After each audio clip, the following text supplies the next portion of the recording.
What is up, everybody? Welcome to episode 1 of the Chiefs Collective. I'm Cole with How About Those Chiefs, HBTC, Chiefs fan, born and raised in KC, and somehow I'm in a podcast here with Nate Taylor of ESPN, credentialed reporter for the Chiefs, been doing great work for years. And then obviously Mitchell Schwartz, former right tackle, Super Bowl champion, all pro of the Kansas City Chiefs, predominantly on the tail end of your career. And I'm honored to be here, man. Nate, how you feeling? I feel great. We should, in future introductions, say perhaps Chiefs Ring of Honor? Question mark? Who knows? Start the campaign now. I don't know. Is there a better right tackle in Kansas City Chiefs history? Question mark. Have people? I don't think I'm allowed to answer that. Oh, come on! Yes, I'm the absolute best, and it's That's a right. travesty that I'm not in there already. Exactly. Well, you have to wait a few years, and it is wild. 5 years. You have to wait a while. I was theoretically Hall of Fame eligible this year, but didn't quite get any of those letters in the mail. Well, we got to start somewhere. We're going to start with the Ring of Honor before they put that new stadium up. I need to see your name, Mitchell. That's the way that works. Would you rather be the last inductee in Arrowhead or the first inductee in the new one? Great point. First in the new? I don't know. It would be great to be like, I'm shutting down Arrowhead. It was my name that came up, and then everything was. If the renderings are to be believed, I think the new one doesn't have numbers, right? They just have the names on there. Yeah. So you'd probably want to at least get that 1 year in Arrowhead to have your number on there. That would be, and again with everybody who's already up there now. So yeah, that would be a really cool point to be like, yeah, I hope they keep the numbers for. I know it's just renderings to the new stadium in 2031, but my hope is that in terms of like connecting those traditions, that I know what number Derek Thomas wore, but like let's keep that tradition. Would be my opinion that no one's asking for. So yeah. Nate, 2 questions for you. A post on Chiefs Facebook went viral, very accurate source for news. A couple weeks ago, it said you were coming out of retirement. So can you address the rumors? Are you coming out of retirement? Can you break some news for us here? I can break some news for you. I'm not coming out of retirement. I've long said I will gladly. This is when Juwan was on the team, but I would gladly take Juwan's paycheck. I'll give you 2, maybe 3 plays. I could probably give you the backside of power. I can give you maybe 1 pass play. Pat might get hit, he might not. And then that first run play where I gotta go into the guy and unload the hips. I think the back's breaking in half. So I can give you 2, maybe 3 plays depending on the sequencing. But no, I love the paycheck. I mean, people always ask, what do you miss? It's like the locker room, Super Bowl wins, rings, and paychecks. Because you don't just luck your way into that kind of money outside of football. It turns out it's hard for me to believe that Von Miller isn't on that list, Mitch. I mean, come on, don't you want to see Von Miller again? I mean, maybe I don't know, Nick Bonito. You want to update the model? I am very glad I don't have to see those guys. I'm sure we'll get into them later in the season, but the way they go about things would make life very difficult for me because I was someone that kind of needed. I mean, all the Chiefs fans are not the most fond of Juwan and the penalties, but the idea of using the snap count, getting off the ball, getting back to your spot, that's something that those guys excel at. They're probably the best in the NFL at getting off the ball, at least as a pair. I don't know if they have some sort of read on teams, but yeah, I'm not sure. I'm not sure I would have done that great against them because they actually do the one thing that I just, I'm not the quickest guy. So if they beat me off the ball, I'm basically completely screwed. So yeah, I'm very happy at home. I turned my basement down to 65 degrees before this just to make sure I was, got that extra little layer and, carry some extra insulation these days. So yeah, pretty stoked to wake up every morning in my own room with my own air conditioning and not be in St. Joe. I was just about to say, Cole, there were years, Cole, where I would know that players loathed being like, okay, it's the end of the day. It's a lot of hard work. My body's a wreck. I'm not going to sleep in my own bed. And it's not cold enough in here, especially for linemen. Oh, no. Linebackers. No, it's number 2 on the left there. Mitch's camp stories. I was going to lead with it. Okay. We can We'll tease it out. We'll wait till we get to the camp stories, but yes. I'm just gonna say you're not speaking the truth right there, and I'll tell you why. Maybe I have it backwards in my mind, and I apologize. I think I do now. Now that it's coming back to me, yes, but coming back. Yeah. Oh, I'll share it. Don't worry. Now, Cole, before we release this, I'm gonna give a shout out, and neither one of these gentlemen know what's about to happen next, but I'm going to shout out The Art of Sports. It's a local sports card shop in, I guess, Leawood. Leawood's the technical address, but Overland Park, wherever. I love taking my 10-year-old son, Hayden, there, who's an avid sports card collector. And I was flipping through it, flipping through all the cards. Like, they go by team, by league, sport. I was just like, you know what? Why don't I sit down? This was like maybe less than 2 months ago. This was during the World Cup. So yeah, it was about a month ago. It was during the World Cup, and I was just flipping through. I was like, you know what? Let's see how much money he's going to hassle me out of this. And I'll take a guess. I'll finally sit down at the Chiefs section, which is the largest section, as you can imagine, based on where we live. And I found a number. Please be Mitch Schwartz. Panini Instant Classic Super Bowl trading card. Oh. Look at that. Look at that. Come on. I mean, it's crispy. I mean, did you send it in? Is it at least an 8.5? Oh, don't touch the edges. Don't touch the edges. I know. Now you sound like my son. Should be double sealed, man. Well, I had to take it out to make sure people saw it in its true glory. I mean, that's what the 49ers had to face. 3-point stance, baby. They couldn't get through that. Couldn't get through that. You see what that says? Super Bowl champion. LIV. And Patrick Mahomes' right foot. Yeah. No, I think that maybe Damien's right foot. Yeah, you're right. It's Damien's. Man, you got good eyesight, and I'm terrible at this. I know my teammates. I'm a team guy. Team player. That is pretty cool. I will say, I've obviously seen that card before. I've signed a few of them. It's pretty cool. I really like the color scheme of that Super Bowl. It's kind of cool because everything is like red, that I have, and I came from Cal, which was blue and yellow, and you could not wear red because Stanford wore red. So coming here was like pretty cool to have license to finally wear red in my life. So yeah, getting some teal and some cool aqua colors. That's been pretty fun. Now, I got a super quick story about Super Bowl LIV. My wife was 9 months pregnant when the Chiefs were in the Super Bowl, when you guys were in the Super Bowl. And we decided before the season even started, we're going to name my second daughter Olivia. We're going to just nickname her Liv, L-I-V. But I had no idea the Chiefs would obviously make it to Super Bowl LIV and win it. And then right after the parade, wife gave birth to healthy baby girl Liv in honor of Super Bowl LIV unintentionally. But thank you, Mitch, for helping make that. Because if the Chiefs would have lost LIV, might have done a name change. I don't know. Yeah. So appreciate you. Yeah, no, that's a cool little story. Yeah, I did not know that either. That's fantastic. How? Don't give the date away, but was it really right after the parade? Because all that feels like a blur to me. That postseason run. Yeah, I can't remember all the exact dates, but it was before February 21st. Wow. So. Yeah, so it was like right after. It was that's wow. It was a really cool story and just the first Super Bowl ever in my lifetime, rather for the Chiefs. And dude, I was over the moon. I'm sure Mitch, you were. I couldn't even imagine being a player winning it. A fan is one thing, and we're over the moon. But a player, it has to be a totally different experience, man. So I came from Cleveland, where that wasn't really on the table, and. Whether it's good or not, I kind of learned to separate my play from team play to an extent. I got there and Joe Thomas is, flew into the Hall of Fame, first ballot Hall of Famer. And he was, the best left tackle in football every single year. And it just did not matter. We had a pretty good O-line a few years there. At the end of the day, it didn't really matter a ton.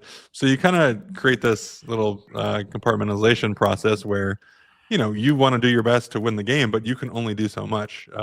Obviously the quarterback has the most impact and then the guys that touch the ball, those things. So, we're just one piece of a 5-man unit of one side of the football. And so again, you want to win. That's like the goal, all those things. But you also realize like I can only do my job the best I can. Mm-hmm. And so it wasn't really something that I like strained for or like a personal goal, those types of things. So just like, obviously coming to Kansas City, a part of that was, you know, great team, great organization, would like to go to the playoffs, you know, feel what that's like. Alex was the quarterback at the time, and, you know, team was doing well. And so the Super Bowl was just like, man, it would be cool if that happened, but it wasn't something that like I can necessarily do myself. And so I didn't realize till after the fact how awesome it is. Turns out it's pretty cool. And, you know, also what I tell people, you know, I've had, you know, friends with other teams, and they're maybe at the end of their career done a Super Bowl, figuring out, should I go ring chase or should I not? And I was like, this specific Super Bowl is like so different than pretty much any other Super Bowl out there. Like, it ties me to the city in a way that most other Super Bowls are not going to tie individuals to cities. You know, now if like the next one Buffalo wins, it's going to be the same thing for them. But like for us, you know, 50 years to the year of the last one, 60th year, I think of the team, 100th year of the NFL, like all these, you know, kind of cool round numbers, and just like how starved is, to your point, the city was, and like how awesome it is that obviously the team has won a couple more since, and it's still like, you know, that first one is the one that everyone remembers because it was the one they share with their family, or they wish their dad was here for, those types of things. So I got lucky that the one I got to win also was one that like is so important to the city. And then obviously I'm living here long term, so it's kind of this cool relationship. Heck yeah. Just so you know, guys, we are going to go over some stuff with training camp, battles we're watching, most recent updates. We will get into more of that here down the road, but this was pretty cool. It's our first time really interacting, all three of us as well, aside from like some meetings prior to this. But I kind of withheld some Chiefs talk just because I wanted to be able to chat with you guys live. So it's Super Bowl 54. I remember that, and it's just like, okay, if they never win again, it was all worth it. And here you go. They won 2 more, and they've been to 5 total just in the Mahomes era. So it's very insane to even be able to make it the run that the Chiefs have been on, Mahomes has been on the last 7-8 years. Obviously, last year was a crazy, I don't know if you want to say wake-up call, just everything that went bad could have, losing all the one-score games, the injuries out the wazoo, and then obviously Mahomes, that's with the playoffs on the line near that final drive, or maybe at the beginning of the final drive, tearing ACL, LCL. But the man is back. The alien is running around doing his own option keeps during camp practice today. So it's been quite the journey, and yeah, feel free to weigh in and bounce back. Shout out to the card shop as well that you got the card from, Nate. So let's go. Yeah. Go ahead. I was just gonna say, who wants to chat about what are we really supposed to be watching for just at these early camp practices? Because I will say this, though, you talked about it, Nate. The wide receivers had some miscues, some errors, drops yesterday. And I have kind of seen the gambit of emotions of, you know, told you, wide receiver room's cooked. Just, they're all over the place. Obviously, it's a better day 2. But when you're going to camp, Mitch, you could weigh in on this. There's got to be an element of rust being knocked off, I would assume. And I don't know if it's just a different vibe with like a crowd too. You're at camp, people cheering you on. I don't know if there's any jitters associated with that or not. It's normally hot as hell, but it's been cool the last couple of days-ish, I think. It actually has been, it was actually hotter for the rookies than it's been for the veterans the past 2 days, but it's still like you got to get your body acclimated to just going at that tempo. I think that's the thing that I have to remind myself, and even for fans, is like training camp is usually at a much faster tempo than OTAs and mandatory minicamp. So there might be some element of that too with players, but yeah, there's it feels like there's so much to watch that it's easy to like get lost in like all of it versus like, okay, what am I prioritizing? What should be prioritizing, and like what's actually going to matter, say July 30th compared to like the lead up to September 14th and beyond. Yeah, I mean, I could take this in a lot of different ways, but I think early on, you know, you're kind of getting, to your point, the speed of it down, kind of accustomed to being out there. As dumb as it sounds, just like getting in and out of the huddle, getting lined up, seeing a defense lining up against you. You know, these are all things you did 7 or 8 weeks ago in OTAs, but it is different when it's training camp. There's a different feel. I don't think, the fans being there had the biggest impact when I'm lining up against, Justin Houston or D Ford or whoever. That's a little more motivation than I need from other people. I will say, and I'll tell a little story on it later, just in terms of all the people filming, and you basically feel like you can see pretty much any play that you want. That I think is one of the bigger differences. Like, I don't know that there's a fear of failure, but it's just like, man, if I kind of screw up any bad play, seems like it's going to be online and you're kind of going to get dragged. And so I think that's where I'm going with this, is like, there's what we see now as fans, and whether you're there in Nate's case or whether you're kind of seeing stuff online, it's really just the execution. Did a guy catch the ball? Did a guy get open? Did a guy, beat a pass rusher? Did a guy get free? We're not, privy to what they're working on, what the install was, all the different things you're really, trying to get into. Certain coaches are more vocal. So if guys are not getting a line correctly or they're not executing the assignment correctly, you'll hear it from those coaches more than you would be able to know from just watching it. So probably 85% of these first few days is really just like, they get the play down, line up in the right spot, be quick, be on time, get off on the snap count. And then the 15% is like, make sure you execute the play to the best of your ability. But again, we're still, 3 or 4 days removed from even getting in pads. And so the trajectory of camp changes just drastically once pads come on. Yes. So everything we're looking at now is just like, are they getting lined up? Does the operation look good? Does it look quick? And then the other part of it, which you guys mentioned, the speed, and I mentioned earlier, you can work out so much in the offseason, and it does not matter once you step on that field. For whatever reason, there's nothing like football shape, and playing football, practicing is the only way to get in football shape. Even if you're out there, well, the receivers probably have to run like 8 miles to get the volume Coach Reed practice. But for the rest of us, even if I'm out there doing, a 2 or 3 hour workout and I'm pushing myself, like, it just isn't the same as being on a field, doing the drills, going against other guys. So there's an element of really finding your feet and finding your wind and figuring out how to kind of navigate the soreness early on. So we're seeing all that at the same time. And, like I said, unfortunately, from the fan perspective, you're just kind of looking at execution when the majority of the first week of camp is just, so much more important than really the result of the play. It was interesting. Nate, I don't know if it was you, but somebody asked Creed Humphrey, I believe it was today. All the practices are already blending. It's only been 2 days. But just about, they're basically saying, hey, what is the main emphasis for you guys in the trenches without the pads on? And Creed immediately said communication pre and post snap. Yes. It's so fascinating because, to Mitch's point, we're looking at, okay, was there like a free blitzer? Was there someone who like completely stumbled and like, it's always funny, like these practices where it's like, okay, they're under center. It's a handoff. Was that a draw? Was that what was that? It's not a was that off tackle? Like, it just looks like a hot mess because one guy may have stepped the wrong way, or they may have taken like the wrong angle. And Mitch knows this based on where we as reporters are. It's, we're up a hill, so we have a little bit of a vantage point of like seeing it above, but you're still like at a pretty wide distance.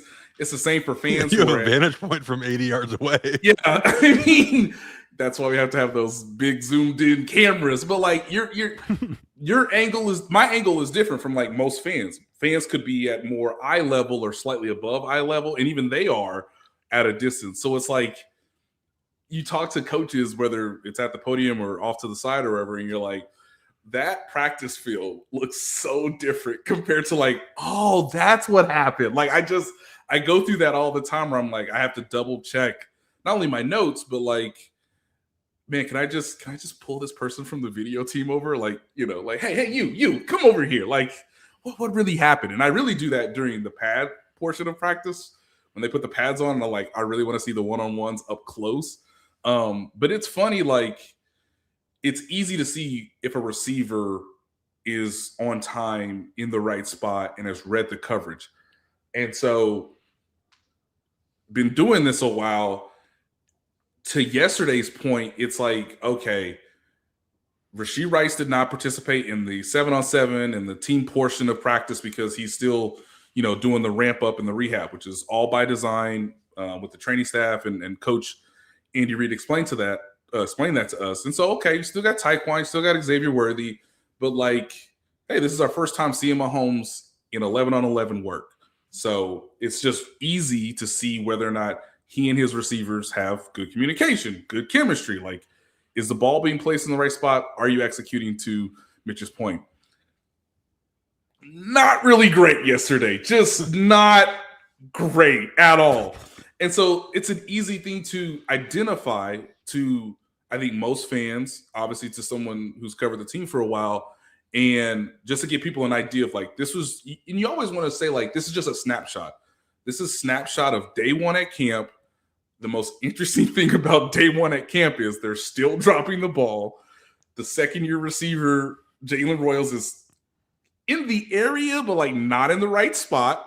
And like, that's probably more on you than it is the quarterback, just to be fair, right?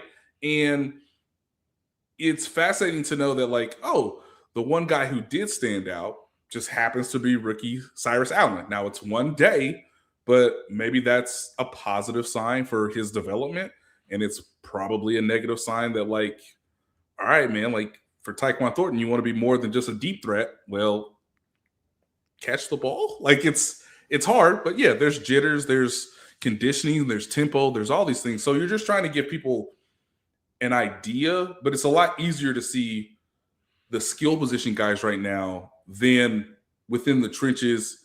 And Mitch knows this, like it's going to be a while until we even get to like 9-on-7 to where you really see like, okay, what is the Chiefs run game, or at least what they're willing to show us someday in August. But it's a lot of fun for people to be like, see, I told you, you should have got another receiver.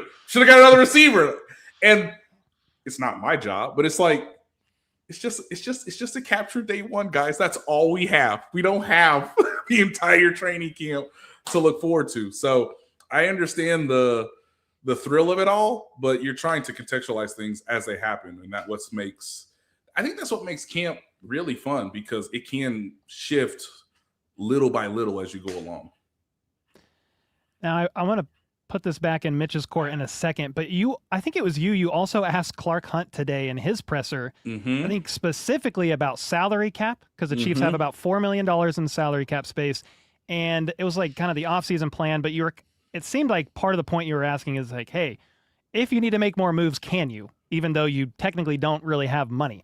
And I thought it was interesting. Clark Hunt said, yeah, essentially, like if injuries hit the room or if they find weaknesses, which you could, maybe Mitch can tell us where he thinks they should add, but he made it seem like they could. Will they? I don't know. Right. But we'll have to wait and see. I know they saved $20 million by letting go of Juwan. They already moved that, but I'm segueing into O-line stuff just for a second here, Mitch, before a camp story. When you're looking at the O-line battle, specifically at the right tackle spot, you're rotating through Jalen Moore. Today, it was Khalil Benson, the undrafted free agent out of Indiana. Tomorrow, it could be Esa Pole. They're kind of rotating guys. Yeah. This early on, Mitch, how serious are you taking that? What are you reading into this? I know you saw a clip of Khalil Benson against, I think, R. Mason Thomas. Yep. The initial comment was maybe like, I think Khalil Benson lost this rep, and you shared a meme or a GIF like, are you sure about that? So, yeah, what are your thoughts over there on that side of the ball? I'll let the tweet speak for itself on how I felt about the analysis. Aside from that one rep, but just kind of in general. No, I know. So I do think the fact that they're rotating the starters this early is interesting, and the fact that, I guess Nate said there's only 2 11-on-11 periods, but that he would get the whole day to kind of be with the ones. One thing with Coach Reid and his practices early on in training camp, it is very much stacked that the ones do more reps than everybody else. I was only in one other place, but in 4 years I had 3 different coaches, so I was experienced with some different training camp rep, algorithms there. And usually you would split reps evenly, 1s, 2s, 3s early in camp, and then once you get closer to the season and once the depth charts kind of start making a little bit more sense, then the ones start getting more reps and all those things. Well, Coach Reid, he starts out like 8, 6, 3 or whatever it is really early. So to give, a young guy, an undrafted guy, all the reps on the second day, I think does say something. But I have seen guys who look great in OTAs, and they make their way up the depth chart by the time training camp rolls around, and they still continue to look pretty good. And, by the time the first preseason game rolls around and right after that, they're back to third on the depth chart because things just change so much in the offensive line room, in the defensive line room, once the pads go on, and then once you get that first game. And you can really see, is this guy competitive? Does he have, the toughness mentally and physically? And is he going to be someone that we can rely on? So I don't take really any offensive line depth chart stuff that serious until after the first preseason game because, Andrew Wiley, great example of that. He was third string his entire first 2 weeks or so of training camp, and he went out there and he got the third string reps with the team during the preseason game, and he did awesome. And not only played well, but finished competitive, was having fun out there. And all of a sudden, that next week, he was with the twos and he started getting, dabbling in some one reps and mixing in there. And all of a sudden went from the 13th alignment to, man, this might be our 6th or 7th alignment. We need to start getting him reps all across the board. So, that's an example of, again, me not really caring a ton until after that first preseason game, because what precedes that now is, only a week or maybe, 8 to 9, 10 days of padded practice before the first game. And then you really do get to see, can a guy apply everything he's learned so far into a game? And you're not going in there with a full game plan. You're not, doing all those things. So it's just can you take base installs? Can you show me that you worked on this stuff for the past 14 days? And can you go, execute against opponents? And then also, are you going to be competitively tough? Are you going to try to finish? Are you going to, do all the things we want to see in offensive linemen, especially for, second and third stringers who are trying to make the team? So, very interesting that they're rotating early, but also, it is what it is until pads come on. It's just not that important in the grand scheme of things. Here's a question for you guys, since we're just on the subject.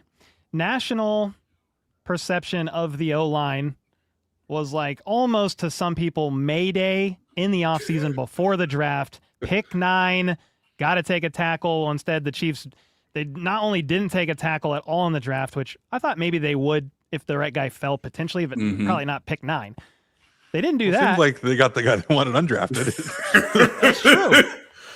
Khalil. I was so excited when they signed him, but that's kind of what I'm getting at. They didn't grab anybody in the draft. They did get Benson right after the draft, but then they also, on top of that, I don't know if they're just high enough on what they have or there's something else behind the scenes we just don't know, but they traded away Wanye to the Falcons, and I was happy for him. I saw a clip today of him walking out onto the field and wish him well.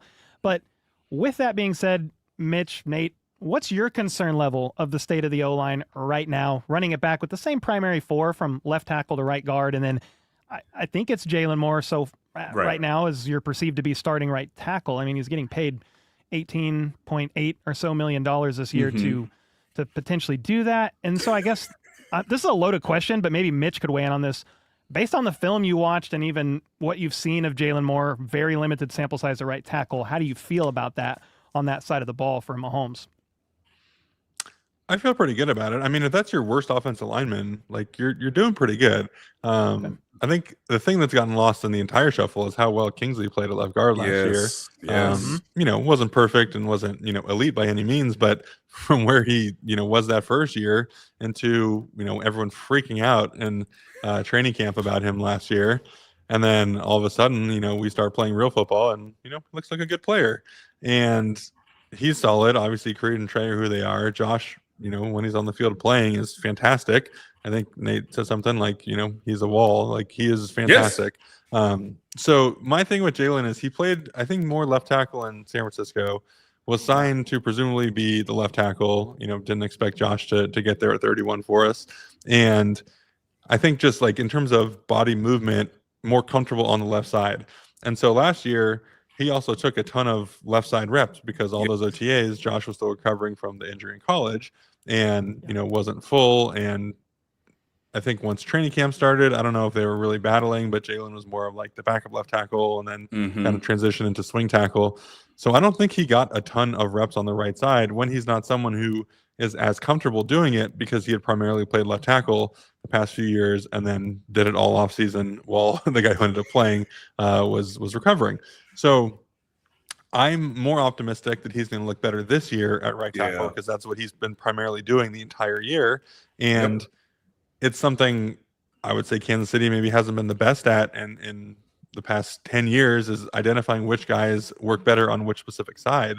You know, we tend to have, well, we as offensive linemen tend to have, you know, a favorite side. It might be the side that you played most of your career. It might be the side that's just more comfortable. You know, there are very few guys that are just like as good on both sides as possible. And so if you're going to be a backup, you're probably going to have to, you know, do that. And if you're going to be a starter, you know, ideally you want the guy in the more comfortable position. So this was my thing when Josh got hurt, and I think we were going into the Houston game, and they were saying that Wanya was going to be left tackle and Jalen was going to be right tackle. Right. Yep. And I was like, if this happens, this is like, to me, almost a form of coaching malpractice, because you have two guys on the opposite sides of which side they're comfortable with. Yeah. Wanya has always been better at right tackle, always been more comfortable there, and Jalen is clearly more comfortable at left tackle. So again, another example of maybe where I think, you know, they don't always do a great job of that. But the long answer is I'm more comfortable with Jalen this year. I think the other four guys, you know, speak for themselves, are at worst above average players, if not, you know, best of their position in some cases. And he's going to be an average or better right tackle. And again, that's your worst offensive lineman. That's a great spot to be in. I do think also the unit hasn't played as well together when, you know, at least four of them have been on the field as the individuals have been, you know, collectively over the, you know, last 4 or 5 years. We keep talking about the run game and why can't we run the ball? It's like, man, we had Tooney, Creed, and Trey in the middle basically playing all the time for like the last 3 years and couldn't run the ball, and then replaced Tooney with Kingsley, who played pretty well and is bigger and stronger and still couldn't really run the ball. You know, tackles have, you know, kind of been hit or miss a little bit, but in general, I feel like we've been more individual parts than some of the part on the offensive line. And, you know, I'm hoping that, you know, obviously the sum of the parts looks better than the individuals, because the individuals are all pretty good. And that's why training camp matters, because you start to build that continuity and that relationship right now, especially when the pads come on. So to Mitch's point, like, I would think we would see Jalen Moore taking most of the first team reps when the pads come on, so that you understand what you and your teammates are doing in terms of the pre and you know, post snap communication. One of the best moments of last year, and you touched on this a little bit ago, Mitch, is one guy that I had circled last year so that I could watch him every day was Kingsley Suamataia, because it was very clear that, like, okay, they're moving you to left guard. They are going to give you every opportunity to see if you can do it. You know, he had played tackle all the way throughout his college career. Chiefs thought he was athletic enough to be at left tackle. We saw what happened. Now you got to learn a new position and be ready for it. And there were times where I was like, I don't know, man. I don't know. Like, but the problem was, Cole, that other guy is Chris Jones.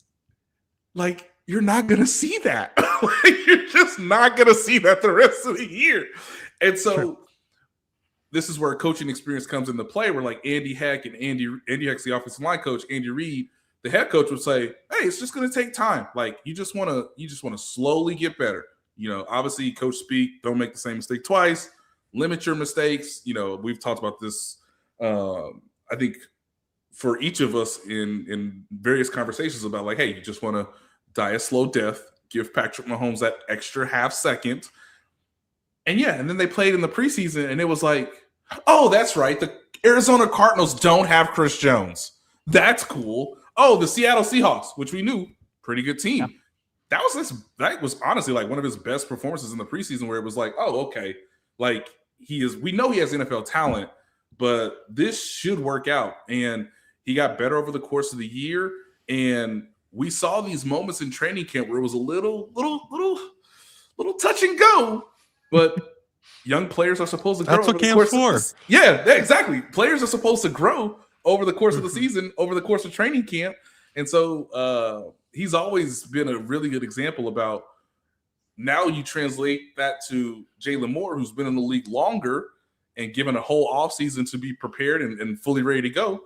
Okay, let's see how he does in the preseason, knowing he's most likely the fully entrenched starter unless something, you know, crazy happens. But to Khalil Benson, like, keep going. Like, see how far you can push the veteran, see how much you can make, a wave or two in the postseason, or excuse me, the preseason, because when you're an undrafted guy, there's about one or two every year that make the roster. And those are always fantastic moments because, man, you had to climb a mountain to make it on an NFL roster. And if you make it on the NFL roster as a second string tackle, you're going to be dressing on Sunday. Like, he will, we project this out. Like, you could be making your NFL debut on Monday Night Football in Arrowhead Stadium against the Denver Broncos. Like, that would be pretty wild. Good luck. Yeah. Oh my gosh. Yeah, well, I will say, I got two aligned things real quick. Yeah. One is that I still haven't figured out why, but in practice, defensive line bull rushes are like 25 to 30% minimum stronger than what you see in games. I don't really know why. I don't quite get it. I've talked to some veteran guys too. Like, they agree on the defensive line side. Like, bull rush is just stronger in practice than it is in a game. So if you see guys getting pushed back a little bit, that's not like terrible. Right. Just have it in your head that like maybe it's going to be a little bit better once the games come. Still haven't figured that out. Number two, you guys will learn, if you don't already know, I'm a tackle elitist, and the Kingsley situation is a great example of guy doesn't work at tackle. We'll kick him inside a guard. He can be pretty good. You will never hear a story of a guy failing at guard that we kick out to tackle because we think maybe he'll be better out there. So I just want to, put that on the board so everyone who's new here, tackle elitist.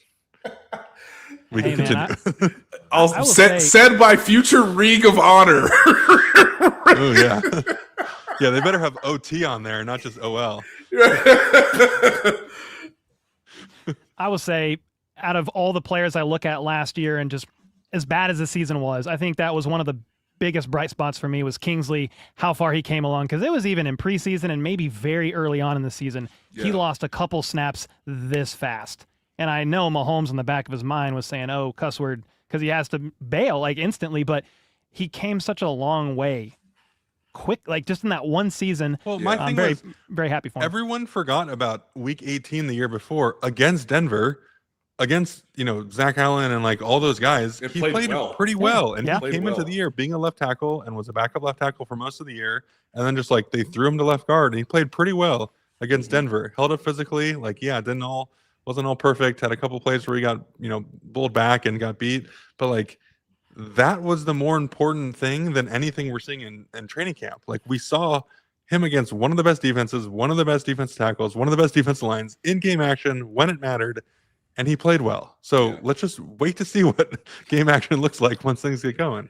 And for the Jalen Moore of it all, I don't want anybody to forget that his wife, interestingly enough, was giving birth to their kid. I believe it was their daughter. And hey, man, you ready to play today? We might need you at left tackle in prime time against the Lions. That Hutchinson guy, we might need you to protect. And played well when he wasn't even getting first team reps all of practice, right? The understanding was, hey, I'm always ready. I'm a professional. I'm a veteran. I know what it takes. But it's one thing to get yourself mentally ready. It's another thing to be like, okay, plans changed. Can you play tonight and like play well? The best part was he was sleeping in a hospital bed. So in a lot of ways, kind of like training camp. Yeah, that's what I was saying. Like, that story is insane. He was up all night because With his kid was born. He played it really well. That's really one of the craziest stories of last year.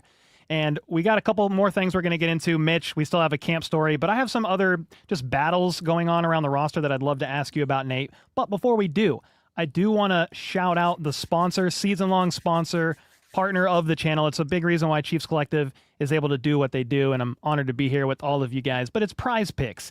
This is the #1 sports picks app in America. Super easy to use on the app. You can also use it online. You can do player picks, just choose more or less on a few player stats, which I did here. You can also just straight up pick teams. You could have who you want to win, the spread, total, any of that. And then you just got to use code HMA. New users play $5, get $150 if you win. This is an example of something I did today. I don't know if these are going to hit, but Puka Nacua, I hit more than 7.5 receiving touchdowns by season's end in the regular season. And then JSN is the one I'm not sure about, but I'm just believing in the hype. 1,700 yards last year.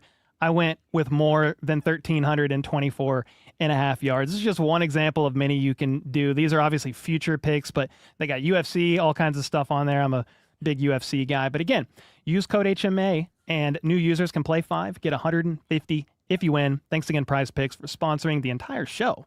Yeah. Is that a is that a Cyrus Allen futures on there? Chiefs fans can hammer that over. Right now, bang it. Also, you want to Cyrus? Yeah.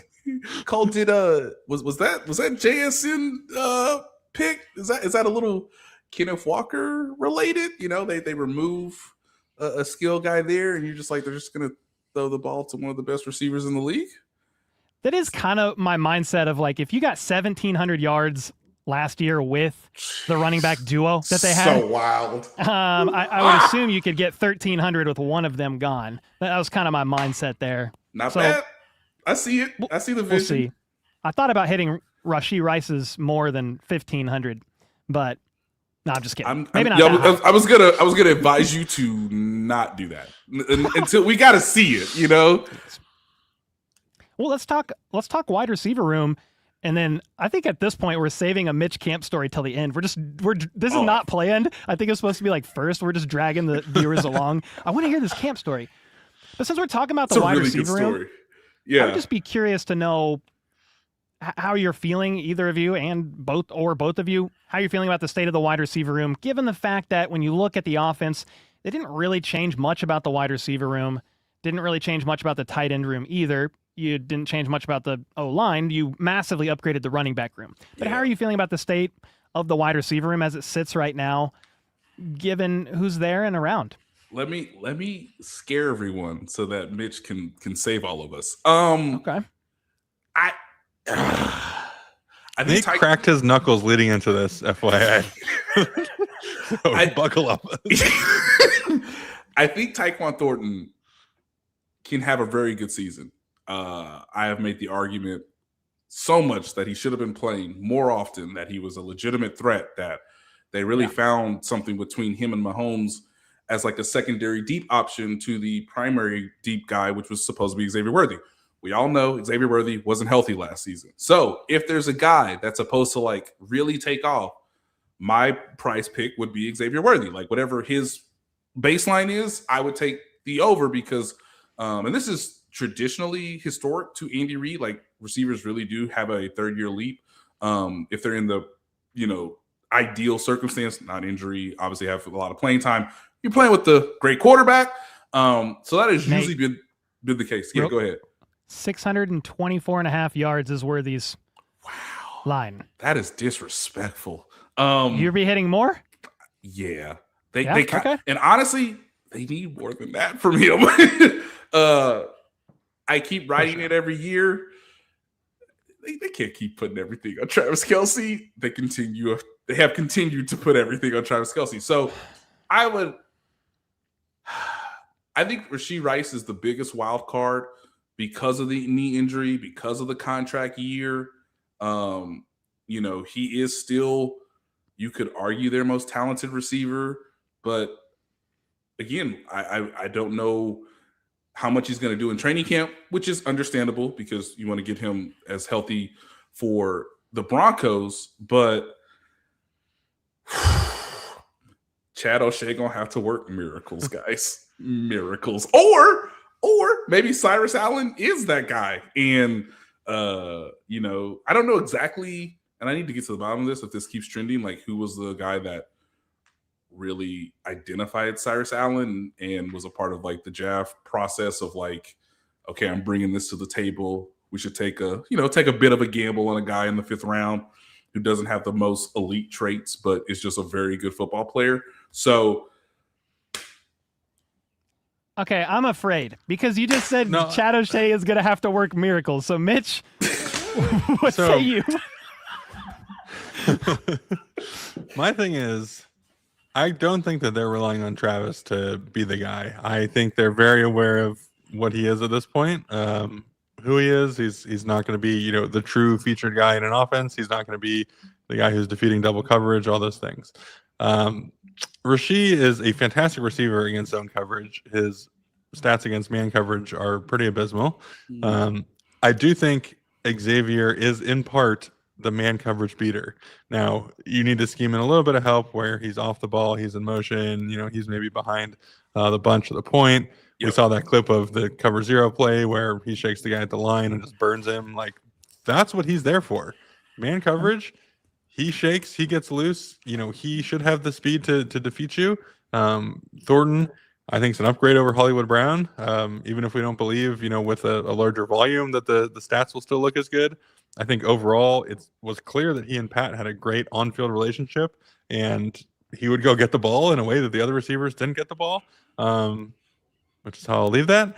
And no, you can say he was their best contested catch receiver last year. Oh, and he was by far. He was on the field. He's on the field 33% of the time. So that's always been the thing with Tyreek. That's been by far the most underrated part of his game.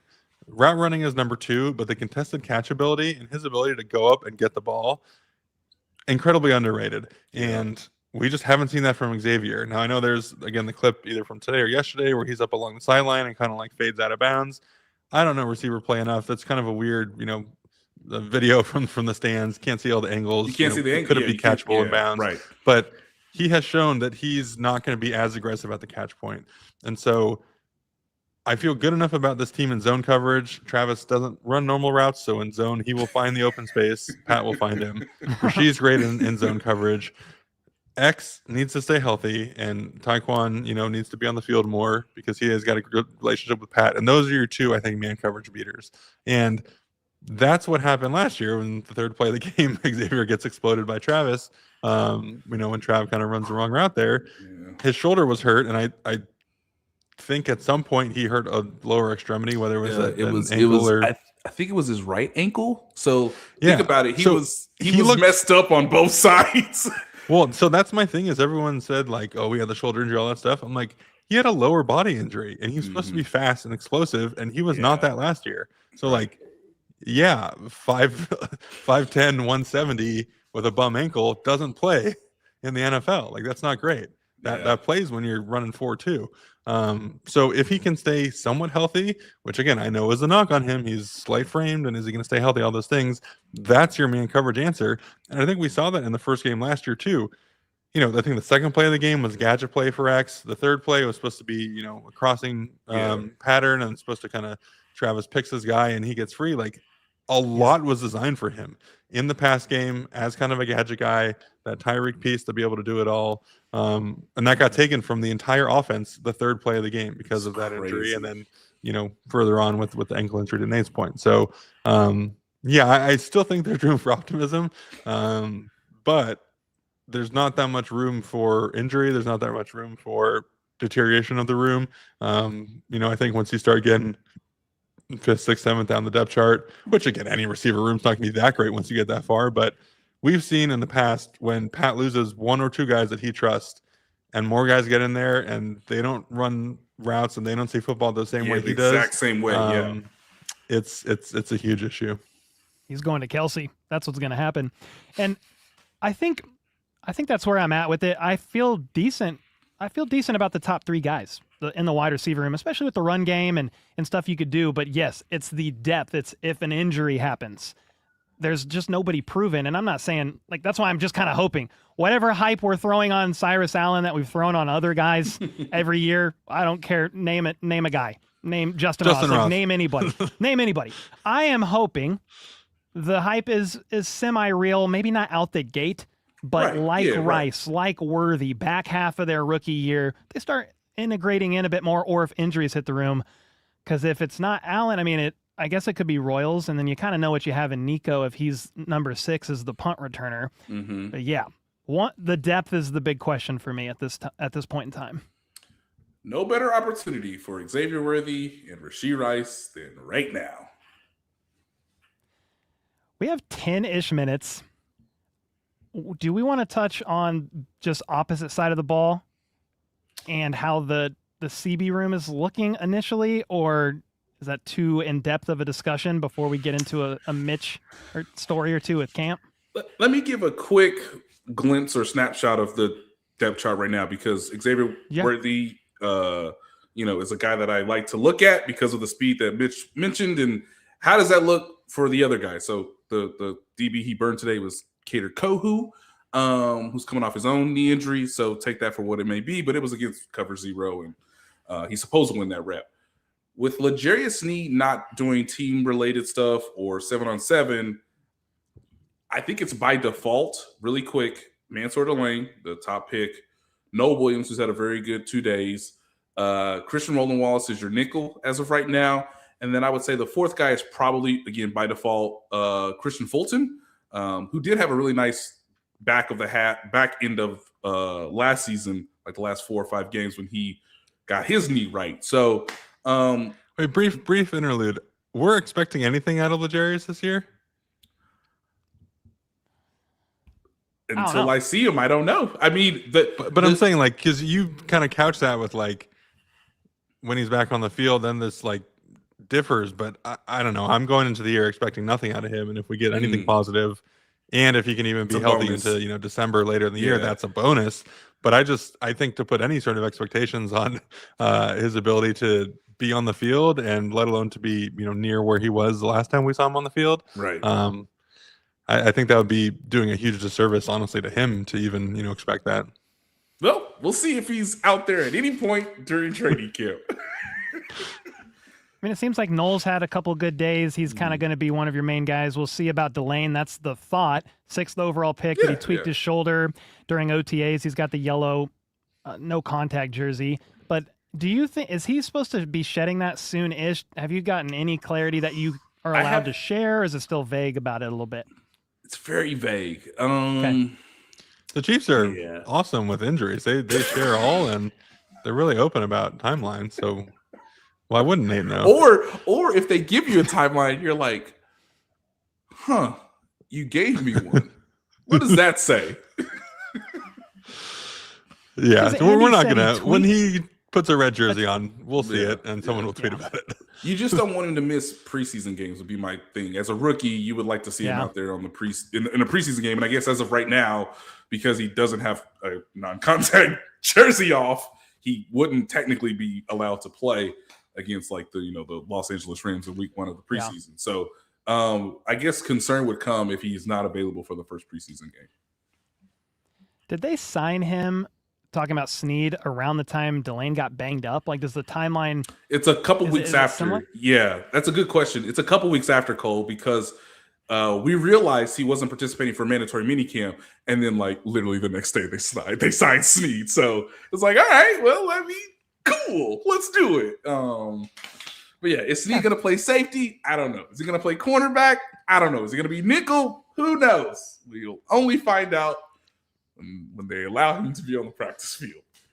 I kind of see what Mitch is saying, though, because you could bring Sneed in and load manage the knee as some insurance for a guy that can plug and play, and some kind of like, I think, a Spags talking about today, Chamari Connor in the slot. He's going to be at safety. So for Sneed, he's going to be on the sideline, but in a pinch. I'm not trying to be disrespectful to Sneed because like I love L'Jarius Sneed, what he did for this team during that run. And if that knee holds up, great. But if he's just there as, hey, we're in a pinch, we need you out there, that makes a lot of sense, especially with Christian Fulton having some recent injury history concerns last year as well. Yeah. You guys thought Sneed held too much when he was at his physical peak. Oh, yeah. Just wait for it. Gonna get those mittens back on. You me at these 5 yards. I feel like we've covered the biggest questions. It's the right tackle, slot corner. We talked wide receiver room. We know what the running back room in theory can potentially open up for this offense. It's probably a convo for another day. We could dive into it more in depth. But Mitch, you've been at how many Andy Reid training camps at St. Joe? Is it 5, 6, 4? It was 5, yeah, 5. Okay, 5. You got some stories. I think there's some you can't share. That's fine. But what can you share that would just be? What's a story that comes to mind that it could be at practice, it could be not? What do you got? Yeah, I got 2. They're not, the most extensive stories, but to Nate's point earlier that I shushed him on, the biggest thing about St. Joe is actually that the rooms are like freezing. That's right. Like that's right. 52 degrees. I don't know what temperature they go at. My guess is just whatever temperature coach likes, and he seems to like it cold. But that's one of the things that you legitimately get so cold that the only three things that I would bring to training camp are extra blankets. I would bring an alarm clock that I could set up so that like I had to get up out of bed to turn it off, which I always told the young guys, like, bring an alarm clock that forces you to get up out of bed. And then I would bring a mattress topper. I learned that in my last couple of years, because you had like, I don't know if they're twin or full beds, but it's one quote unquote king size bed, but it's two little ones pushed together. So there's a seam in the middle. Well, turns out when you're 320 plus pounds, that seam in the middle is not the most comfortable. So what I would do is I would buy a mattress topper just for the single bed and basically sleep on just like one side of it. I'd kind of use the other half to like put my computer and other stuff. And but yeah, like if the rooms were the other way and they were too hot, it'd be miserable. So at least they're cold. They're big man friendly. Not much else there is big man friendly. It is interesting, like the more you learn about sleep science and stuff, like maybe we should get some better beds. But like for me, I was always so stressed about camp that I wouldn't have slept well kind of regardless. And once you put like a decent mattress topper on anything, it's comfortable enough. But yeah, so the rooms are really cold. So if you ever see guys, in those videos of them rolling up to the room, if they got like blankets or pillows or extra things, like it's probably because those rooms are really cold. But one of my favorite like smaller stories, I know we're running out of time here, is my very first play of 11 on 11, which I think back then we used to do the conditioning test in the morning. So we would show up like the day before. You could only do administrator meetings. So you had the worst 4-hour meeting that night before. Couldn't do any football. We would do our conditioning test in the morning, and then we would do a 10-10-10 in the afternoon, which is kind of an easier practice, just wearing helmets. It's still the acclimatization period, whatever that is. Acclimatization. Yeah, I can never say that word. And acclamation. Literally, no, it's not. It's more than acclamation. That's why I always get messed up. It's like acclimatization. It's very odd. Okay. I don't know if that's some weird like football term that everyone want to sound smart they put on the thing, but the very first play of 11 on 11, and this is also not ones versus ones. It's like ones versus scout team. I mean, technically scout team, it's the twos.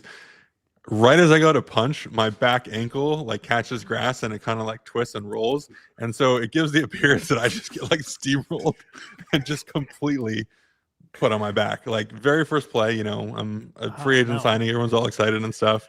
And I mentioned this earlier, like it doesn't seem like anyone filmed it, or like this wasn't the era of like film everything and show everyone's worst play on Twitter. And look at this, our new signing absolutely sucks. He got thrown on his butt.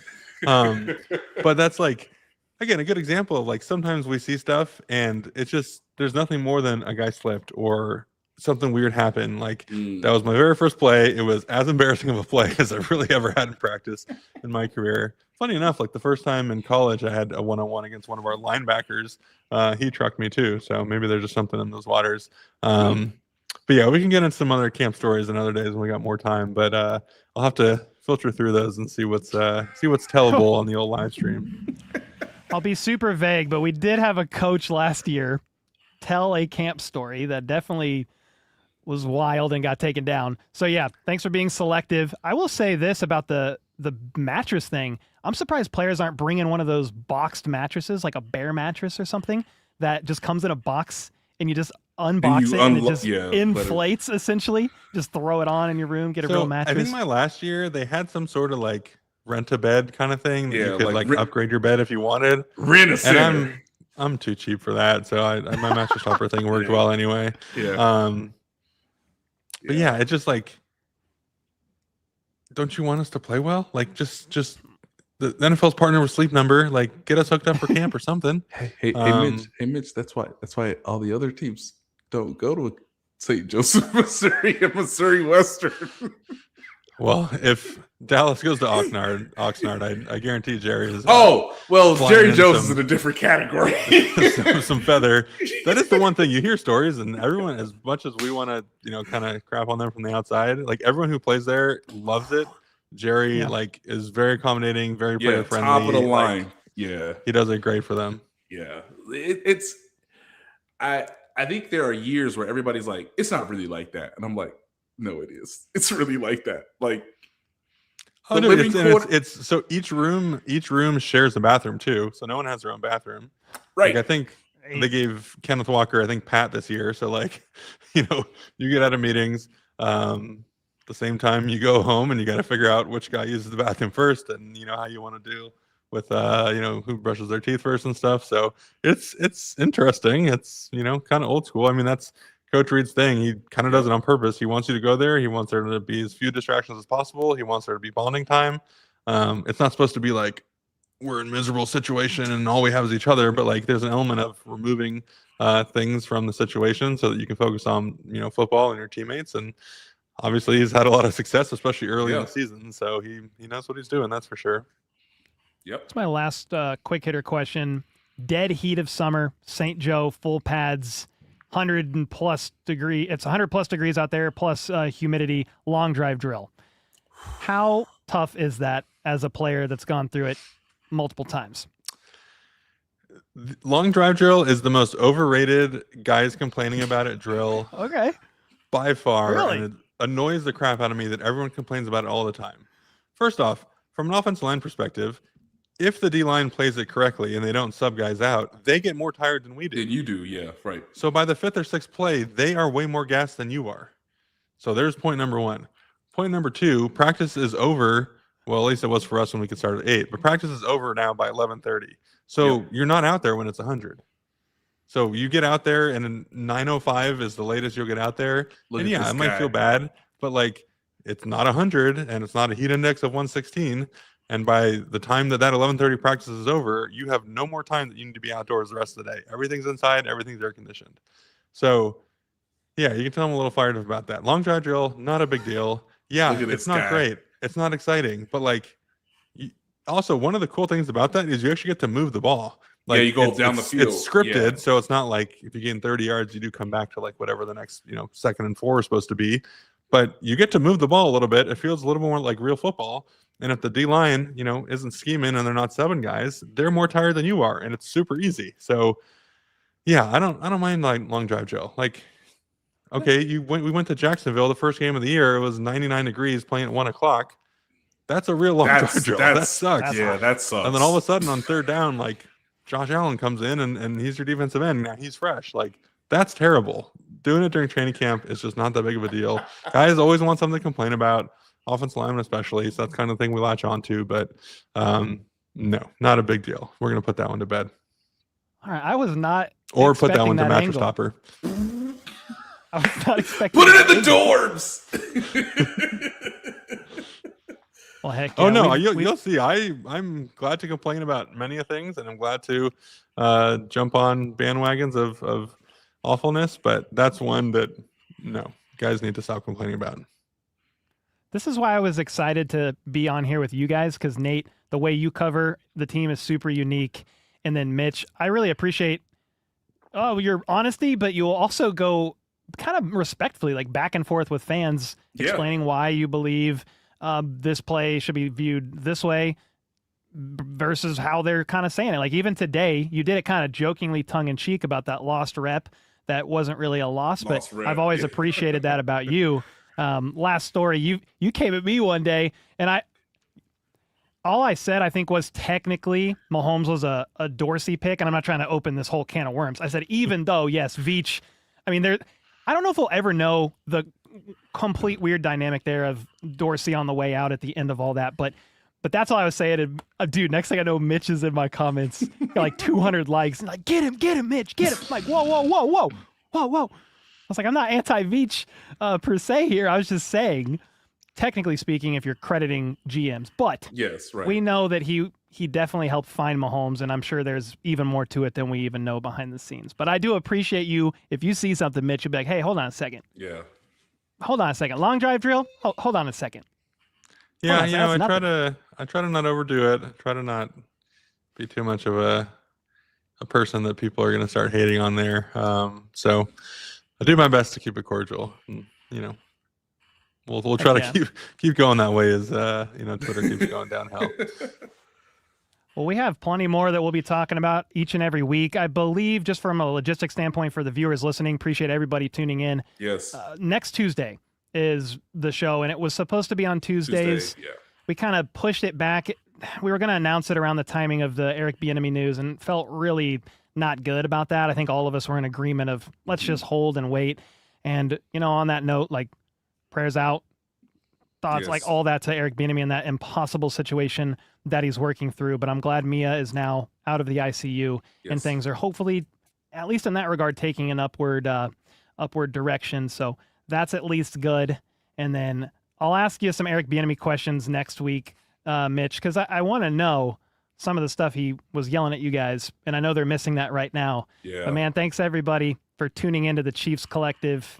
Do you guys have any parting words before we get out of here? Gonna check with whatever is the FCC, figure out what words I'm allowed to say next week if we're getting into those stories. We'll check. No, this is awesome. It's been a lot of fun. Look forward to doing this every week, and we'll see you next Tuesday and all the other Tuesdays to come. Yeah, that's the hope, is every Tuesday. And Mitch just keeps teaching us the things that are real and the things that are perceived. And hopefully we'll be bringing you, the news of it all along the way too. But hopefully you guys enjoy it, and it's only going to get better from here. The sad part is I don't know how many times I can hold this card up, but I'm going to do it one more time. We will be live. I think instead of the rundown on the left side, we should just put that. That'll be the fourth pillar. Yeah. And then, just, That's a great idea. Audio will go live tomorrow. We'll be live Tuesday night at 7 through camp, and I think maybe earlier on, but we'll announce that later. Thanks again, everybody, for hanging out. It was an honor to Nate, Mitchell, chat with you guys, talk some football. Make sure to hit the like button, sub if you're new, all that stuff that I'm really bad at doing, even though I do YouTube. But don't you know how to do all this already?